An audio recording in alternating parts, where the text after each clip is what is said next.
Hello again everyone, and welcome back to another episode of An Ecologist Plays. Today we are back in SimSafari and we are going to do another mission.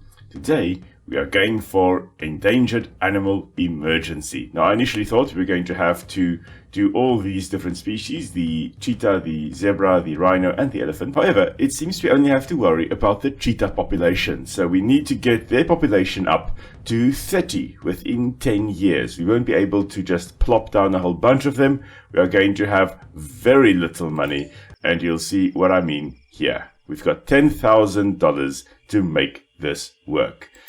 We have got in here a few cheetahs. There's one over there. There's another one walking over here. We have 11 cheetah to start with. The main predators are lions and humans, so we have to keep poaching under control and do some control of the lion population if they start appearing as well. Their prey, however, would be any antelope and small mammals that they find, as well as birds. So if we can get the populations of those animals up, we are in for a relatively easy and good time. Looking at our camp, we have very basic setup. We've got 3 cottages, a restroom or a toilet, a dining area, and that is it. We also have no cars whatsoever, and a very big road network here within the camp. So I'm going to zoosh this up a bit, and I'll be back in a moment.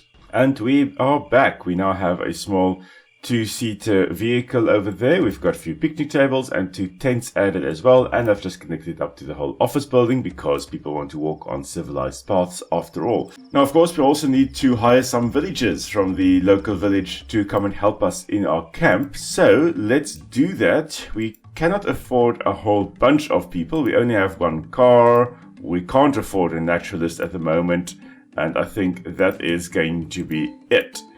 So we have a little bit more money left, and we can spend that on the park. Now we have very patchy vegetation. Okay, as you can see, we've got lots of hares, which we tried to control last time, and that is very good because it means that's a good prey base for our cheetahs. Now we also just heard a lion somewhere, and that's going to be less good because the lions are going to eat or kill our cheetahs, and I'll be talking about that in a moment. Now, as I've mentioned many times before, the basis of any good ecological reserve would be the plants. So let us put in a few more grasses. If we just put grasses kind of in everywhere, we put in the red oats grass or the red grass, because that is a very good grass to establish, because if we can establish a whole bunch of grasses in the reserve, we can support more of the grazers. Oh, and we are now out of money, unfortunately. Okay, so let us unpause the simulation. So let's wait for the money to roll in while also controlling the lion populations. Now, cheetahs, unfortunately, and let's see if I can find one here. There's one walking through the taller grasses. Unfortunately, cheetahs really are at the bottom of the pecking order when it comes to the predators in the African and Asian savannas. Overall, there are 4 recognized subspecies of the cheetah, this one being the southern cheetah, Acinonyx jubatus. Now, Acinonyx of the genus of the cheetahs actually refers to immovable claw because they are one of very few cats that cannot actually retract their claws. And we'll talk about that in a moment. Oh, we are out of money again. Oops.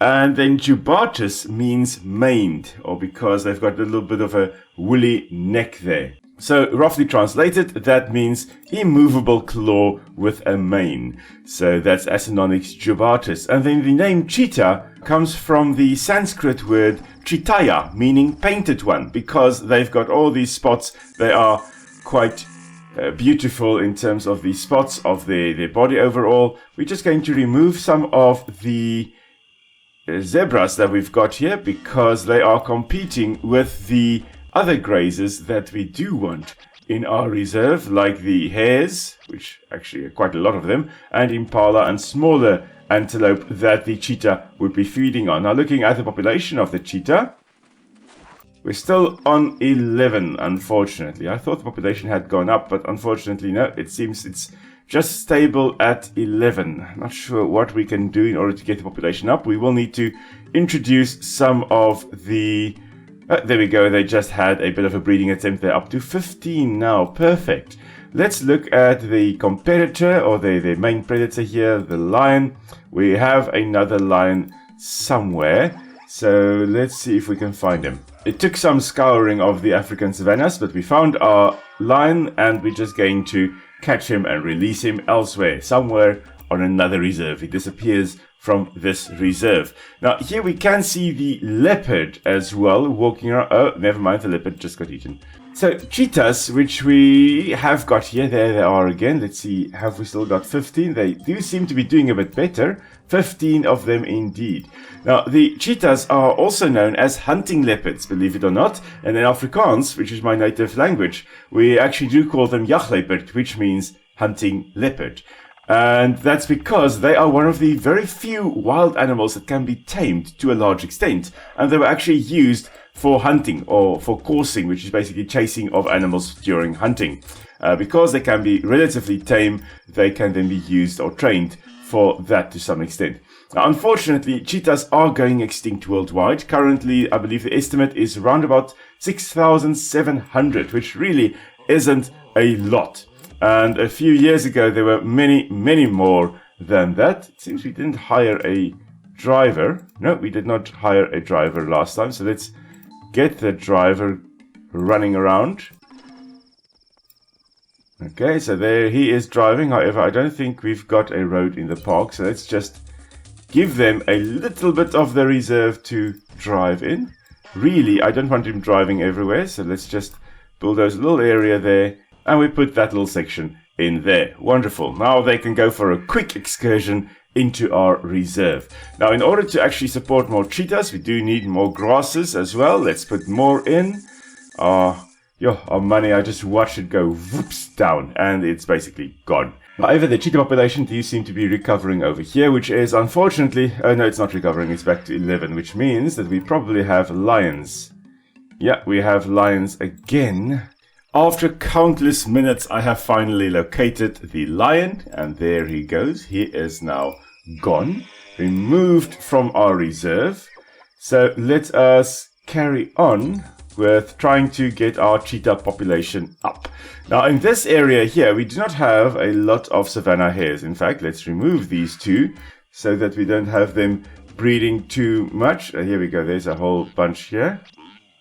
Let's remove them because we actually want to introduce something else. We want to bring in Thomson's gazelle.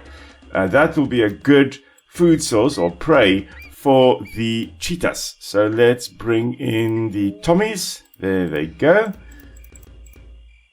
And let's bring in quite a few. We can afford to bring in a few here. As you can see, we can't put in cheetah. We can put in leopard in this game at the moment. But since our objective is to actually increase the cheetah population, we can't just do that the easy way by plopping a whole bunch down. Now our money is finally coming in again, so we can get to work establishing more grass and stuff like that. The population of cheetahs standing still at 10, unfortunately. Okay, so they're not doing too well. I think we need to control the hare population a bit, because they are competing with the grasses for which we want our other animals to feed on, our Thomson's gazelles and antelope to feed on. I do not, however, want to accidentally go and control or catch cheetah. That will be really, really sad. Now, as I was saying, the cheetahs, about 6,600 or 6,700 left in the world, and most of those are in southern Africa. About 4,000 of those are in southern Africa, and that is in the southern subspecies, which we have over here in the game. Overall, this species as a whole is classified as vulnerable. However, their population is still decreasing. They are still going down, down, down, and in the most horrible way imaginable. It seems here that the cheetahs have eaten all the Thomson's gazelles that we have put in, so we're just going to put in more of them. They do seem to be the preferred prey of our cheetahs, so they are going up. Finally, we have a bit more of an increase. They're up to 13 again. The population does seem to be fluctuating a bit. Now, let's just see whether the increase in Thomson's gazelles rather than savanna hares will help their population to increase a bit more.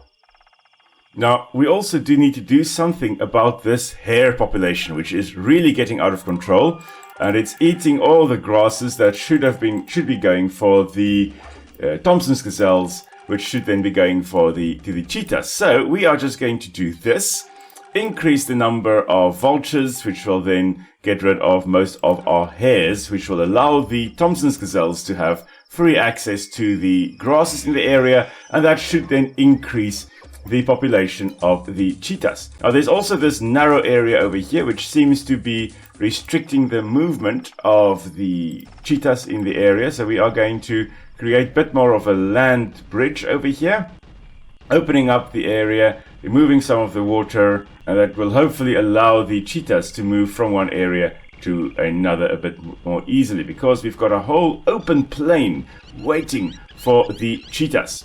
Now, as I've mentioned, the cheetahs, they don't do too well if you've got lions and other predators in an area, because those predators not only compete with the cheetahs for food, but also actively kill the young of the cheetahs and the adult cheetahs if they manage to find them. And that's unfortunately what happens with a lot of predators.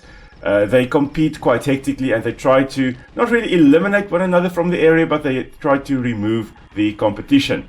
It kind of sounds like a mafia movie where they want to just eliminate the competitors or the other family or the rival family. And whenever a lion, for example, finds cheetah cubs in the wild, they will actively go and kill that. So as I am busy actually opening up the area, there you can actually see a cheetah making its way across the open area now. So hopefully this works. We can now hopefully have a few more cheetahs coming into the other area. So whenever a lion or a hyena or a leopard comes across the cheetah, adult or young, they will try to kill them. And unfortunately that does have a major impact on the population of cheetahs, especially in protected areas where you do have things like lions and leopards and hyenas present in the reserve. So they do tend to kill the young, and it makes it very difficult to try and conserve the species in protected areas, unfortunately. You would think that conservation areas would be where you would conserve these species, the cheetahs, the best. However, that's also where they are battling with the lions and other predators. Now, we're basically putting into effect here a whole bunch of things we've learned in previous episodes by, for example, putting a whole bunch of plants here so that we can establish more grazers, so that we can then have a nice thriving carnivore population. But we're also removing competitors by controlling the hare population so that we can have Thompson's gazelles, the preferred prey of cheetahs, actually doing quite well. And we also have to control poaching because humans are also a bit of an issue. And in order to do that, we do need to hire some more people here. Okay, let's hire another driver. And we can get another car then as well. There we go. Vroom, off you go. Out for a little, very, very little excursion into the tiny section of the reserve that you can see things in over here. Okay, so off screen I have opened up a bit more of an area here to allow cheetahs to actually come into the southern section of the reserve a bit more. We are going to just control the leopard numbers here a bit as well. Remove competitors. So that the cheetahs, when they do move into this area, they've got lots of food, but not lots of competitors. So let's bring in a whole bunch more Thompson's gazelles into this southern section as well, so that again, when the cheetahs do make their way across here or into this area, there's lots of food. Oh, and there's one. Hello. Are you the first southern one of the cheetahs? That's brilliant. The population of cheetahs do seem to be improving over here in our reserve, which is unfortunately more than we can say for the wild ones in the world. 17 of the 30 that we need in order to win this little scenario, this little mission. And we can make it if we just keep on controlling other predator numbers and we keep the prey of the cheetahs actually quite high in number. So we're going to keep our fingers crossed that that actually works. Now, the cheetah, of course, known as the fastest animal on Earth, or land animal on Earth, but estimates of how quickly they can actually run do vary. Generally, it's accepted that they can run up to 100 kilometers an hour, or 90 to 100. There are some estimates that go to 120 kilometers per hour, and then there are also estimates of up to 135 kilometers an hour. That's about 80 miles per hour, if I'm not mistaken. So, of course, there's quite a lot of variance in terms of people's estimates of how quick cheetahs are. But the moral of the story, they are very quick. Now, the way they do that is by having these very long legs, and they've got a tail, more or less flattened tail, which they can use as a rudder to help steer them to catch their prey at high speeds. But then very, very importantly, and that's where the scientific name of the cheetah, or the genus name of the Cheetah, Acinonyx, comes in, they cannot really retract their claws. They've got semi-retractable claws, but unlike most cats, they can't retract it completely. And those semi-retractable or non-retractable claws actually gives them a very good grip when running. It's like rugby players, and I'm sure football players as well. They've got those spikes on the underside of their shoes, on the soles of their shoes, and that gives them good grip when they are running. So the cheetah here, with their non-retractable claws, able to accelerate very quickly and then maintain their speeds quite nicely. Now, when they do catch up to their prey, and let's see if we can see that in a little video. If we've got one of the cheetahs here that's hunting. This one's just resting. There we go. When they catch their prey like that, right there, right, they use what is known as a dew claw, which is a very small little claw on the inside of their feet. They use that to trip their prey, but of course they need to get to their prey first. And they do that by stalking up to them, and then once they are close enough, running and trying to catch their prey. Now, unlike things like wild dogs and hyenas, which have got very good stamina but less speed, we're almost there. The cheetahs here cannot run very fast for very long. The long-distance runner of the world would be the pronghorn from North America, which most likely is able to run quickly for very long distances because they needed to outrun a variety of other predators back in the day, including the North American cheetah, which, as far as I recall, isn't in the same genus as our African and Asian cheetahs, but it is known as the North American or the American cheetah. Now, they died out a long, long time ago, a few thousand years ago, but the pronghorn most likely is quick in order to escape from things like the American cheetah.